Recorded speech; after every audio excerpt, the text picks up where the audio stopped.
Hello and welcome to Now More Questions, the interview series on European affairs that gets conversation started. In this episode, we'll be discussing the role of fact-checking in the defense of democracy. It's obvious that the media landscape has changed drastically over the course of the 21st century. State-owned media has gradually given way to corporate media, which has itself gradually given way to digital platform media, and finally, the rise of citizen journalism, citizen media, where each and every citizen can, in theory, develop his or her own media outlet. A little bit like this one even, potentially. The concept of the gatekeeper media was gone. Likewise, the supremacy of global American media was gradually challenged by the global broadcasting of media channels from other parts of the world who were able to reach a global audience. And this was great news. The internet and satellite communications was bringing about a more pluralistic media landscape, more access to information, more sources of information, and ultimately more and better informed citizens. And yet somehow there is a perception that the opposite is true and that a pluralized media landscape has led to citizens being disinformed. There is an assumption that democracy is under threat because nefarious foreign actors are acting under the cover of pluralism to sabotage democratic processes. If we are to believe recent results of a Eurobarometer survey, 78% of respondents are concerned about disinformation influencing people's voting decisions, with almost half being very concerned about this. It's in this context that policies and legislation are being put in place to fight disinformation and covert foreign influence, notably the Digital Services Act and the Strengthened Code of Practice on Disinformation, whose objective is to work with digital platforms in particular in removing or demonetizing content that is judged to be false or misleading with an intention to deceive or secure economic or political gain and which may cause public harm. This, as I understand it, is a quasi-definition of disinformation, even though I think disinformation is not legally defined anywhere in legislation, but we'll get back to that. The argument then is that disinformation is distorting the outcome of democratic processes and that we can no longer trust the outcome of any election because it is based on flawed assumptions made by voters.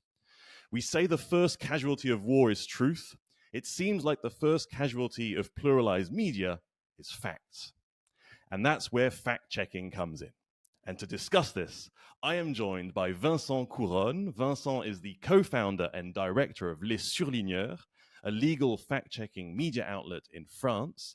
He is also a member of the governance body and a treasurer of the European Fact-Checking Standards Network. Vincent, thank you for taking the time to be with us and welcome to the show.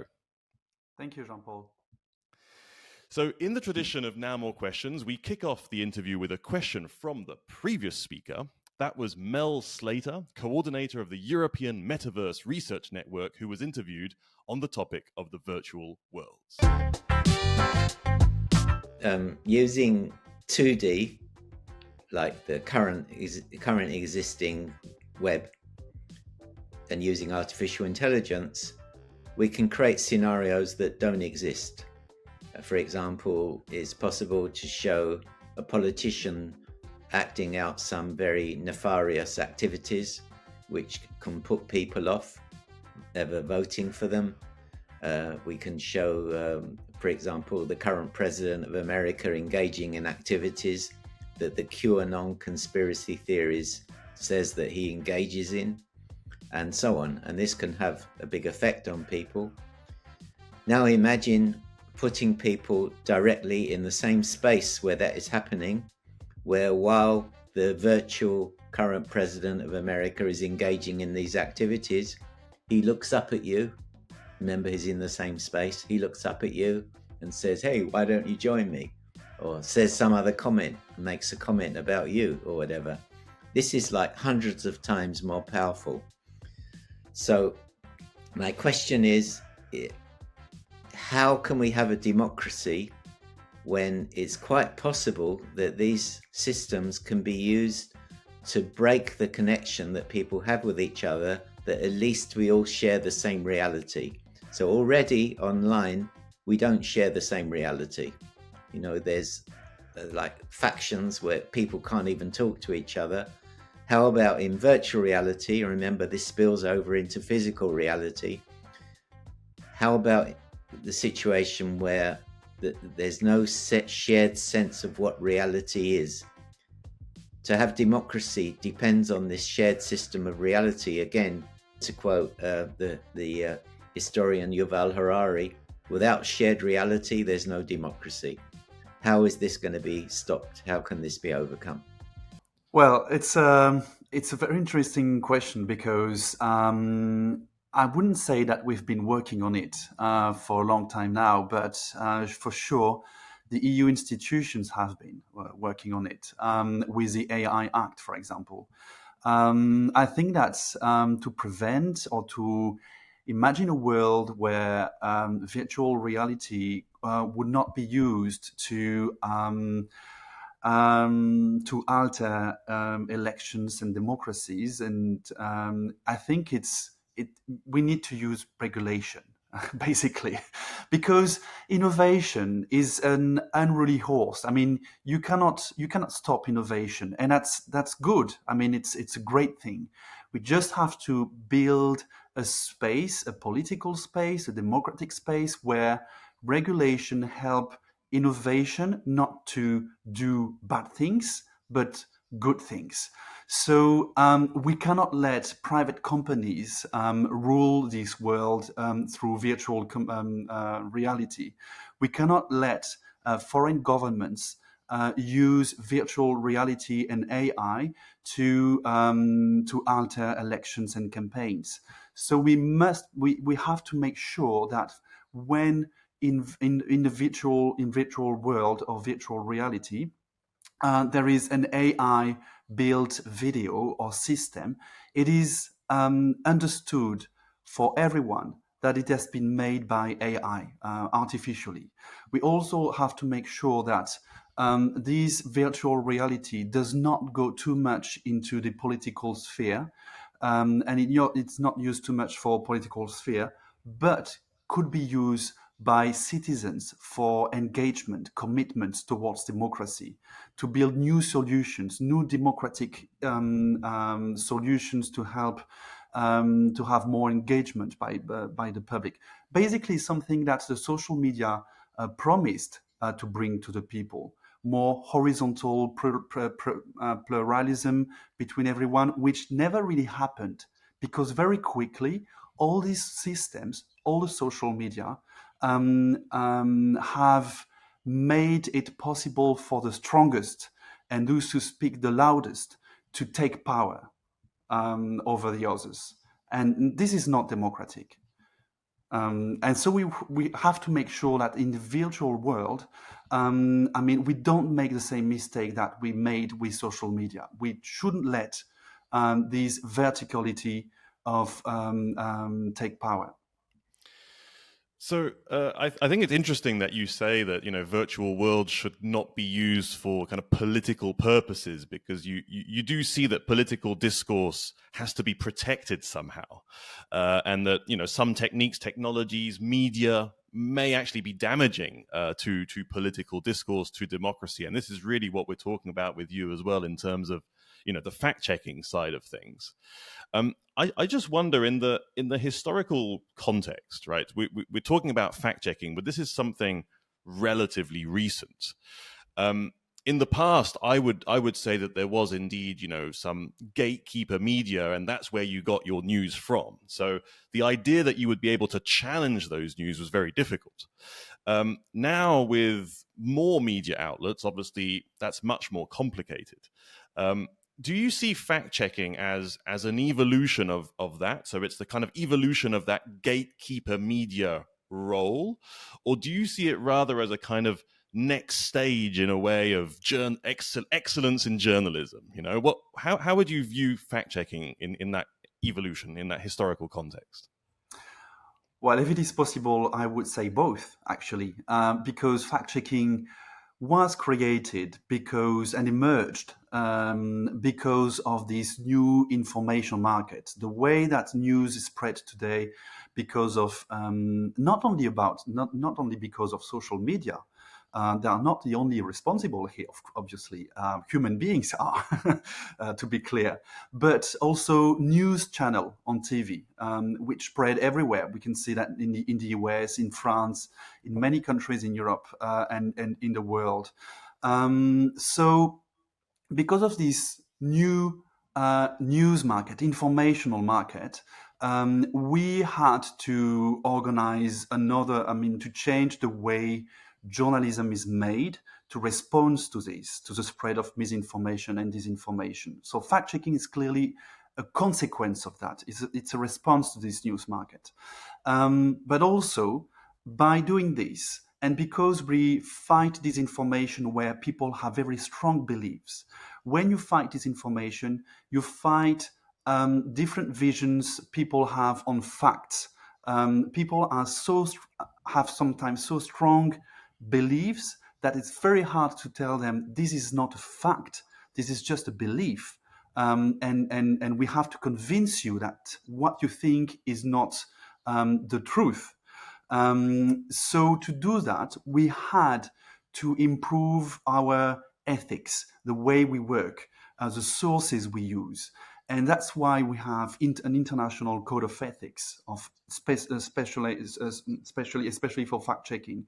And that is why also we have, since last year, a European one. There is a European code of principles for fact-checking.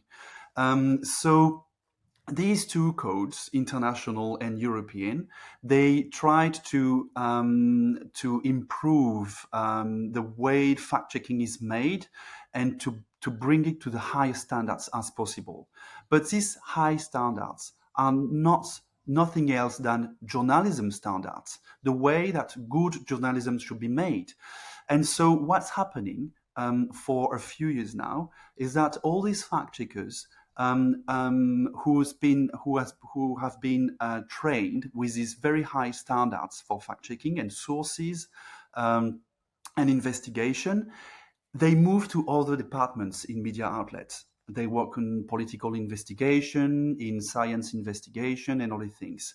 So they move from fact-checking to other departments. And when they move to another department, another unit in the media outlet, they bring this knowledge with them. They bring this new ethics with them. So what we can see is that fact-checking ethics and standards is spreading and helping other journalists to do better journalism. I don't say that we do better journalism than the others. I'm just saying that given the situation today, we have to be very careful when we deal with facts. And that is something which has to be reinforced for everyone, every journalist. But so how does this link then to actually the work of a journalist? Because in principle, what a journalist should be doing is looking at different sources, cross-checking information, cross-checking different perspective, different views. I mean, that is actually what makes reality such a rich and complex thing that we're all trying to grapple with, right? And at the same time, when you look at some of the fact-checking that at least that I'm familiar with, you will have this tendency that it will sort of go towards a kind of single authoritative source of information on a given subject. I mean, that's like the tendency. Whereas in a way, what I might find interesting would be to precisely have a source that would just give you the full overview of all the different options, all the different views. But fact-checking seems to push people into a single source of authority or a single point of view. And this, I think, sometimes makes it a bit uneasy then, because you're wondering, is the idea that we should have a single source of information precisely the opposite of a pluralized media? And then what exactly should fact-checking be doing here? Well, the thing is, what we try to say is that when there is one primary source which is authoritative enough to be not where you cannot contest it, that should be the source. But if you cannot rely on one primary source which cannot be contested, you should rely on several secondary sources. So what we do usually is that we we want to be able to publish a fact check.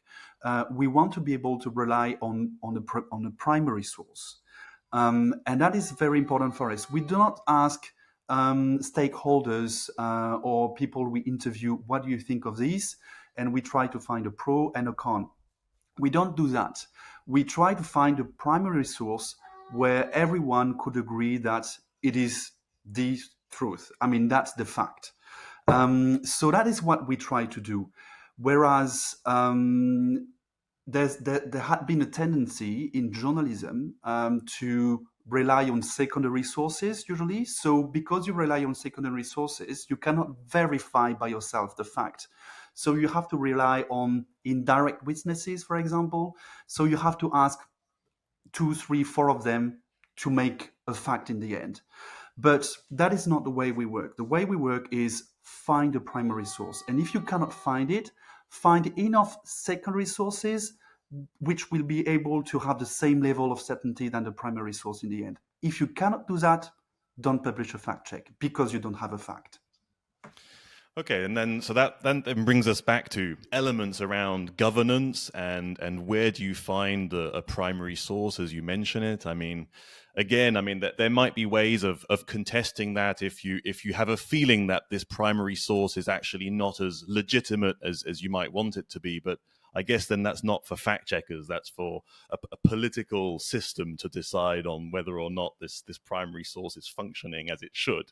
But let's say that in your mind, you're basically acting as an intermediary between an audience and a legitimate primary source to try and reestablish some truth, as you say it, in a public debate, in a public discourse, if I can sort of summarize it in that way. I'd like to just go back to one thing that you mentioned, but you said that it's not about social media platforms, there's actually human beings behind. But there is actually something else going on, which is that there is a lot of manipulation as well in the digital media landscape through things that are not specifically human beings, even if they may be, somehow linked to human beings still.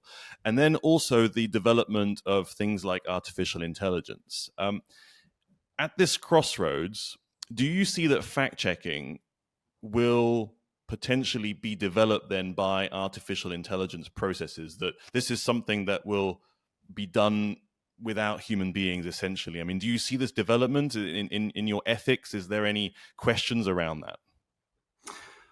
Yeah, well, just to come back to your previous comment, when we check a fact and when we try to rely on primary source, we do not spread the word of a primary source because this primary source wants to spread it. I mean, we're not here to spread this voice.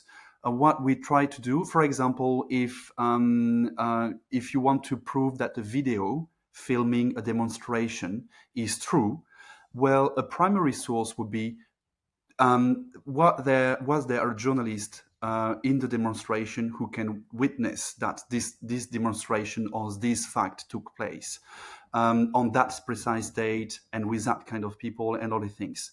So that is relying on primary sources. If you do not have that, maybe find other videos with different angles. That will be secondary sources. But we just try to come back to the source of the fact, to make sure that, and we bring that to the audience, and then do what you want with that. We just bring you the facts. About artificial intelligence, I think that artificial intelligence is a big threat for disinformation, and for our democracies, because it will help, and the first question was about that. It will help disinformation to spread massively. And it does already a little bit. But for fact checkers, artificial intelligence can also be a chance, because we can see that artificial intelligence tools can help us detect disinformation very quickly. And that is what most of fact checkers in the world are trying to do now, it is to use AI to detect as soon as possible disinformation, to be able to see, okay, this disinformation was seen on X this day in the Netherlands, then on Facebook this day in Spain, then etc. And so you can see how this information circulates and go back to the source of it. And so you can see disinformation patterns, and so it's much easier to fight disinformation. Also, AI tools can help fact checkers to make fact checking more automatic, and in a way that not the AI is not going to debunk a story or narrative by itself, but it would help fact checker to find evidence online. For example, in the fact-checking communities, there is one group of people using what we call OSINT, so open source intelligence. And they use that to debunk narratives with open source data. And obviously, AI in this context is very helpful. But there is a limit to that. I don't think AI should replace fact checkers. I don't say that because I want to protect my own work or anything. I would be very happy to be a journalist in a different field and not to do fact checking, which can be very painful, I have to say, as a work. But I think that fact-checking has to rely on human beings eventually, because fact-checking is also saying to the world and to the audience, this is what in a democracy, in our humanity, what we consider as being a fact. And I think that it should be, because it's a human construction, that thing, and it should still be in the hands of humans, not AIs. And it comes back to what Mel was saying on this idea of a shared reality. And so if people have different views, then it's difficult to construct that shared reality. Then again, is democracy about a shared reality? I mean, in a way, precisely democracy allows for different views to be expressed. Now, that's a whole debate. But there's another question that I wanted to raise with you, because there's something else where media has a lot of power, is editorial content. So which kind of pieces are you going to allow in the news or not, right? And I'd like to ask the same question about fact checking. So how do you go about actually deciding on which issues you are going to be fact checking? Is it based on how important an issue is for democracy? So how much an issue can potentially harm or, a collective? Or is it rather to do with the amount of disinformation that you might be picking up in whatever field or whatever issue? And so actually you're covering a lot of different issues all the time in parallel, more based on what's coming at you rather than what's important. How do you make those choices? Well, to start with, we have in this code, international and European code of ethics, very strict rules on what we can fact check or not. And the first rule is we have to fact check, to focus primarily on subjects of public interest.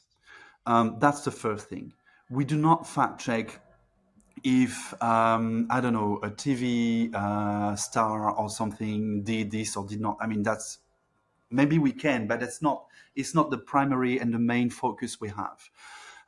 Secondly, we usually we tend to fact check statements or posts or anything which have an influence on the public debate.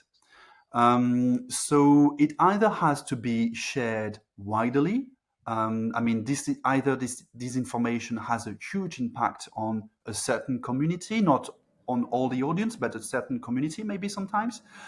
Or the other option is this statement or this disinformation or misinformation doesn't have a huge impact when it's published, but we know that it's part of a pattern which builds little by little preconceived ideas on subjects. So it's always a balance. When you see this information being spread, you ask yourself, is it of public interest? Does it affect the public debate?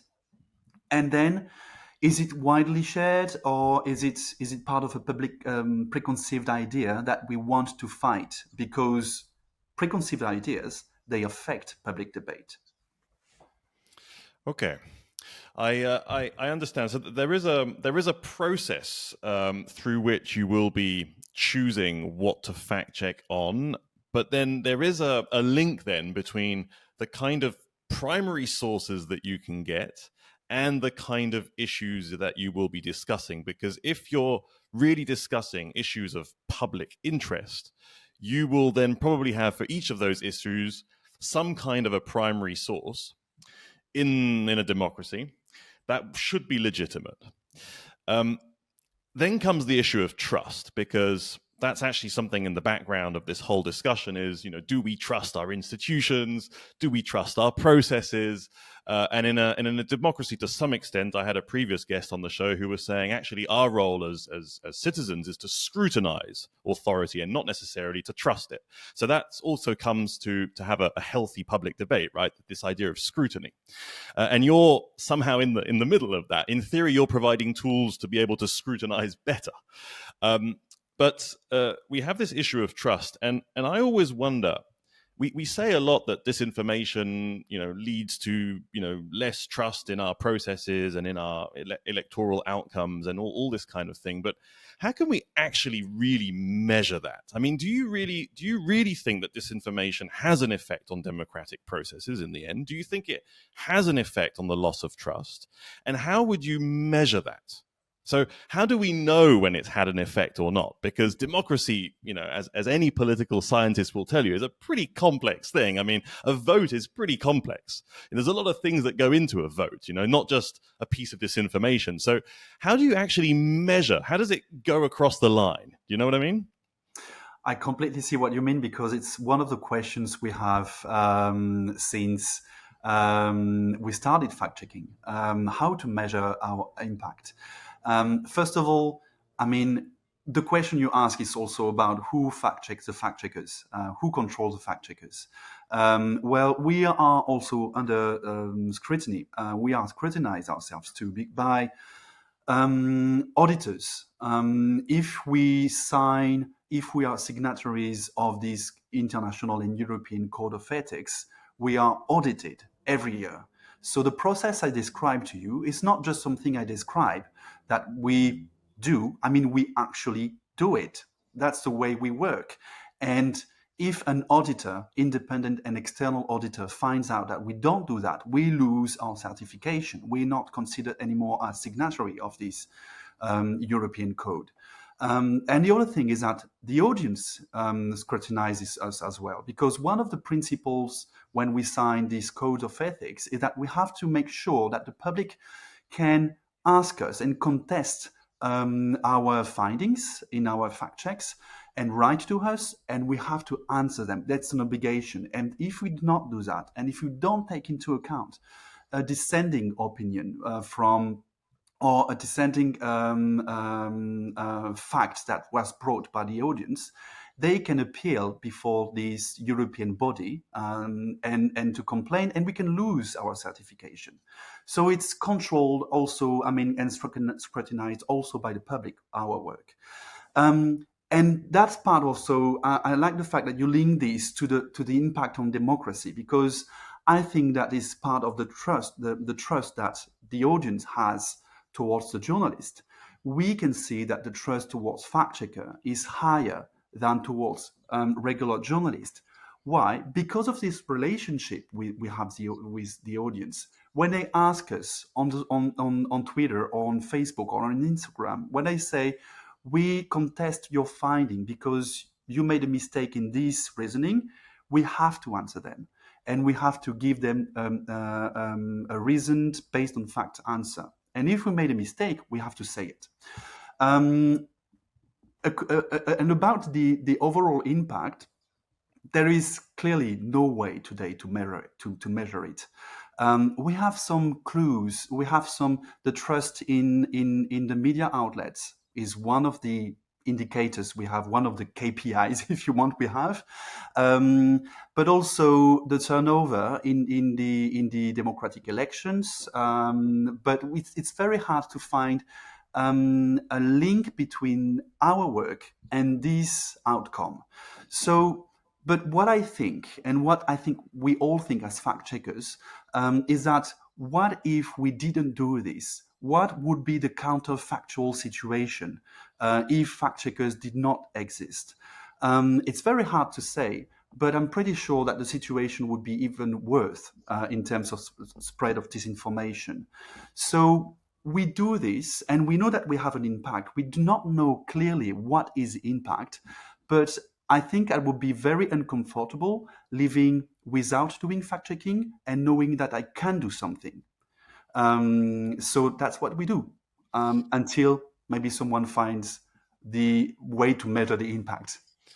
I mean, the risk, obviously, is that certain electoral outcomes will be judged as having been the result of disinformation as opposed to others.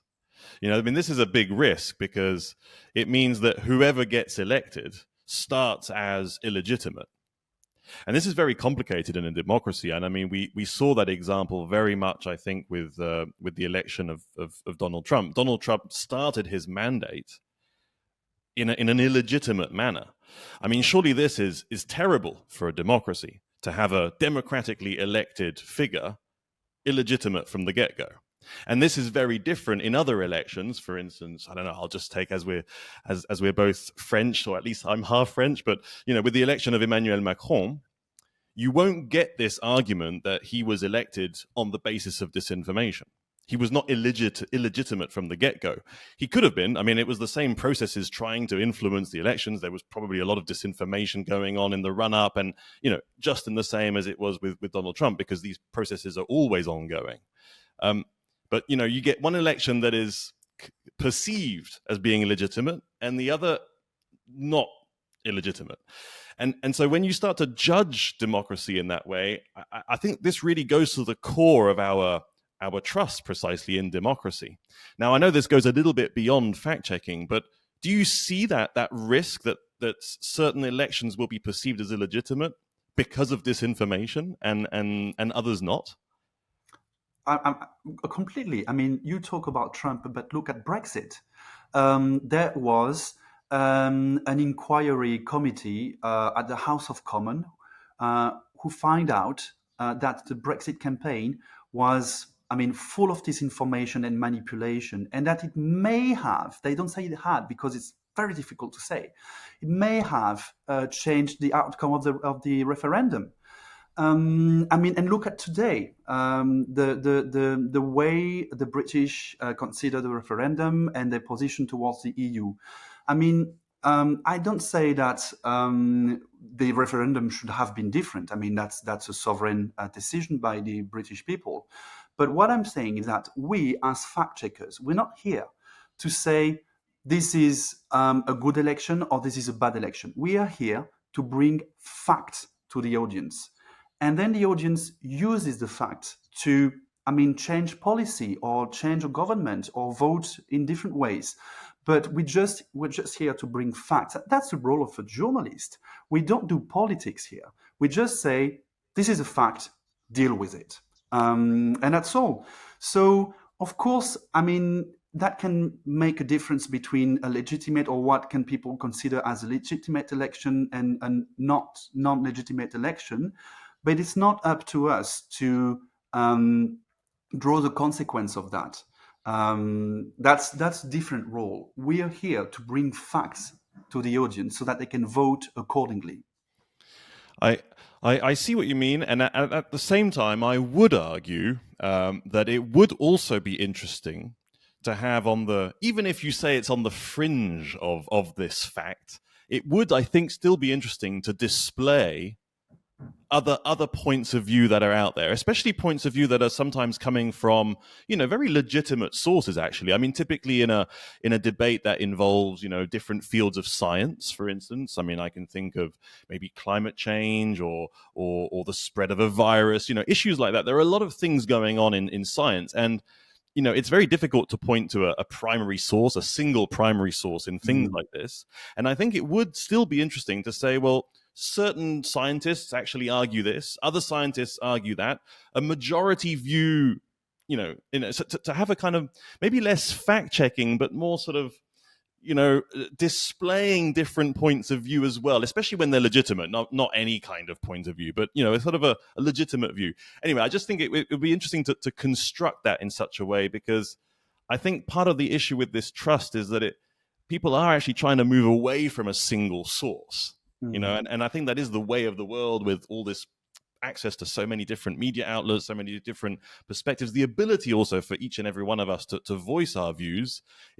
It's a kind of a contrary view to say, let's go to a primary source. But anyway, that's all the discussion. Maybe I'd just like to finish then on one point that comes back to your activity specifically on fact checking and the development of policy in this area, because there's a lot of policy being discussed on the role of fact checking in the defense of democracy. What would be your sort of key recommendations then for an effective fact checking governance model and the kind of policy environment that you need to be able to operate? Well, I'm going to answer your question, but first I want to come back to what you said earlier, because obviously we rely on science and all the things. And when we say that we try to find one primary source, when it comes to science, there is no one primary source. Usually we have to rely on scientists, and we're not going to rely on one scientist. We are going to rely on a consensus if there is one.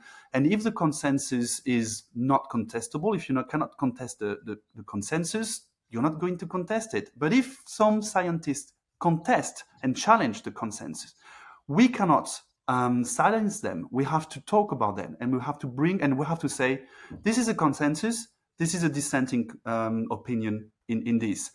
But we will do it based on the credibility of the scientist, and we will have to draw a line between facts and opinions.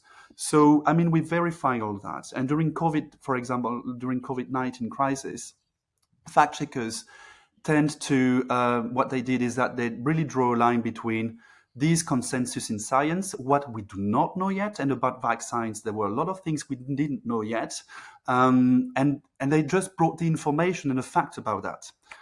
So that's one thing I wanted to say. And about policy, well, the environment we want to be able to evolve in is an environment where digital platforms, where most of this information is spread because of foreign governments, foreign interference, but also because of certain political parties or governments or private also actors. There's not only Russia and China. There's also, there used to be the Islamic States, for example, and other groups and private groups which spread this information. We want to evolve in a place where, and in a space where fact-checking is not up to digital platforms, that it is not to the digital platforms to say what is a fact and what is not a fact. That is the role of journalists, because they are professionals for that, because they have code of ethics, and because they are scrutinized by audience and auditors and other things. So that is what we try to say also to the EU institutions, is that rely on the fact checkers and broadly rely on journalists to do the work on the digital platforms, but not ask the digital platforms to draw the line between what is a fact and what is not a fact.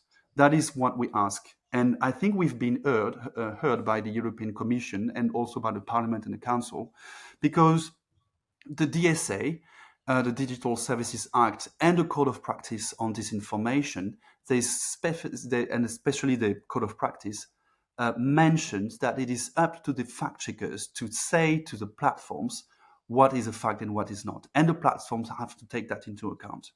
That is very important for us. Otherwise, you let private companies and interests to say what is true and what is not. It looks like there's a big battleground in this new information market, as you said, for a position of authority. And it's true that if we are to trust democracy, we have to trust that each democratic decision was based on, a rational, well-informed citizen. That's obviously the ideal. And clearly you're, positioned to have a major role to play in the coming years in how this whole digital media landscape is going to be evolving. And let's hope that this position of authority is counterbalanced also with a position towards, dissenting views, because primary sources and positions of authority, they do tend to change, well, luckily so, because they evolve hopefully with more information coming. But sometimes it's also good to pick up on some dissenting views, even if they may be considered as disinformation at one point. Maybe later in a few years' time, they turned out to be actually the providers of truth. I don't know. That's where public discourse and public debate is healthy and good. But thank you so much, Vincent, for having taken the time to explain this thing that we hear about a lot, fact-checking. It's been great to speak with you. Thank you so much. Thank you. Well, that was Vincent Couronne, co-founder of Les Surligneurs, talking about fact-checking in the defense of democracy. Now, I got a sense that fact-checking is not necessarily a single source of truth.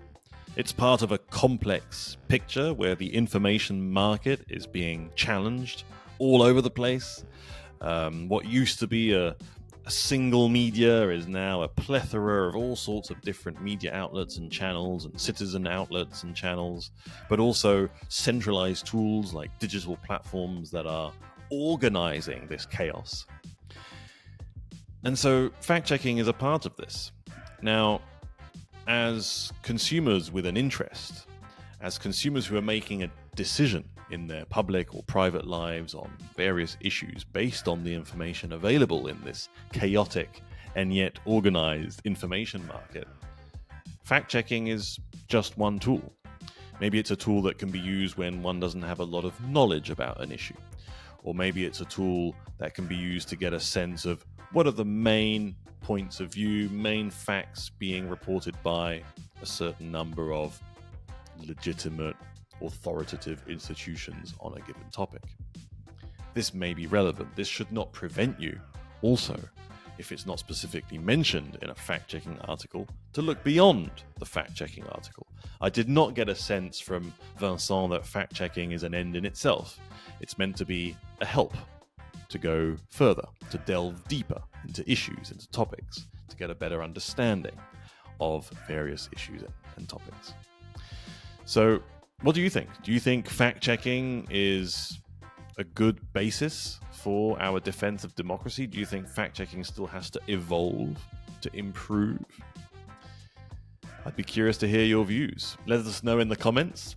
In the meantime, I'd like to thank you for watching our Season 2 of Now More Questions. This was the last episode of Season 2, but we'll be kicking off Season 3 very shortly, with some announcements being made on which kind of topics we'll be looking at for Season 3 in 2024. It's been a great pleasure to have this second season with you. Thank you for watching, and stay tuned for our next episodes. Bye-bye.